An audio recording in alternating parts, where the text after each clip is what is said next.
Lots of rain moving through town. It's been really bad in Galveston County tonight. So let's get right to Larry Seward. Larry, what is going on there?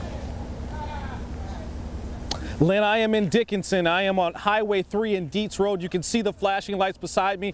Behind me, that is high water on the road, and this is not uncommon in Dickinson tonight. That is a tow truck towing a vehicle that stalled out. Let me show you something else. There's a gas station here at the corner. There's a woman named Erlene I'm going to talk to here in a second. She's trying to get to her brother. He's at work. He's stuck. But if you look to your left, you can see there's another tow truck that is here to tow vehicles that got stalled in high water on Highway 3. Again, this is a problem all over Dickinson tonight, and this is a place where people have already suffered loss last year during Hurricane Harvey. Erlene, you came through here. Tell me about sort of getting down Dietz Road. What did you see? A lot of high water. I was afraid I was going to lose my car in the water as high as it was, so I pulled off to the station and I'm waiting for it to go down. How long have you been waiting?